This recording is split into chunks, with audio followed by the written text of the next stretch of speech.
ఇప్పుడే మంత్రివర్యులు తుమ్మల నాగేశ్వరరావు గారు చెప్పినట్టుగా ప్రపంచంలోనే ఈనాడు భారతదేశం అతిపెద్ద ప్రజాస్వామ్య దేశంగా మనగలుగుతుంది అంటే అది కేవలం భారత రాజ్యాంగం యొక్క నిర్మాణం, దాన్ని అందించినటువంటి బాబాసాహెబ్ అంబేద్కర్ గారి యొక్క కృషి అనేది ప్రపంచంలో ఉన్నటువంటి మేధావులంతా కూడా గౌరవించి ఈరోజు అంబేద్కర్ గారికి పెద్ద ఎత్తున నివాళులు అర్పిస్తున్నటువంటి సంగతి కూడా మనందరికీ తెలిసిందే. అటువంటిది ఈ స్వతంత్ర భారతదేశంలో ప్రజాస్వామ్యయుతంగా రాజ్యాంగబద్ధంగా ఏర్పడినటువంటి భారత పార్లమెంట్లోనే ఈరోజు అమిత్ షా గారు మాట్లాడటం అంటే ఈ దేశ ప్రజాస్వామ్యాన్ని, ఈ దేశ భారత రాజ్యాంగాన్ని అవమానపరిచినట్టుగా మనం అందరం భావించాలి.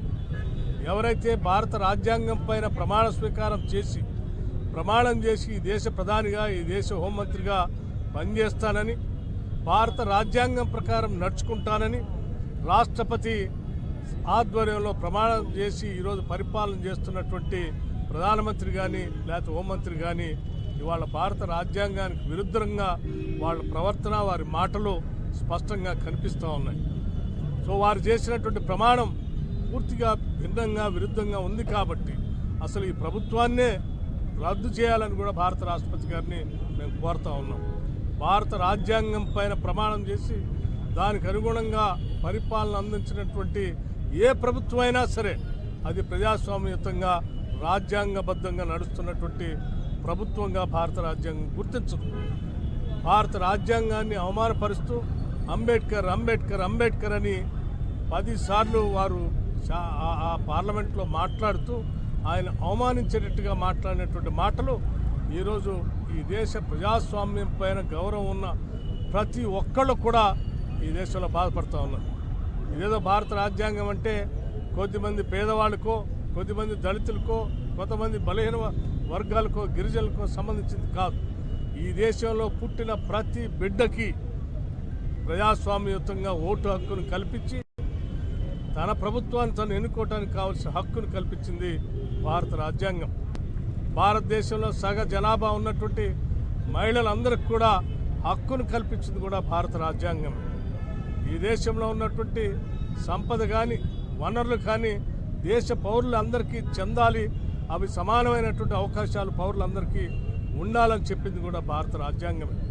ఈ దేశంలో ఉన్నటువంటి అనేక మతాలు లౌకికవాదంతో ఎవరు మతాన్ని వాళ్ళు కొలుచుకొని, ప్రేమించుకొని దాన్ని ఆరాధించుకునేటట్టు స్వతంత్రాన్ని ప్రసాదించింది కూడా భారత రాజ్యాంగమే.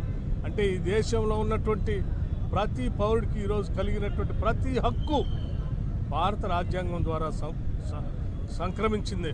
ఇవాళ సివిల్ రైట్స్ కానీ, సివిల్ లిబర్టీస్ కానీ, వ్యక్తిగతంగా ఈరోజు దేశంలో ఉన్నటువంటి ప్రగతిశీల భావాలు కలిగిన ప్రతి ఒక్కళ్ళు మాట్లాడే హక్కులన్నీ కూడా భారత రాజ్యాంగం ఇచ్చింది.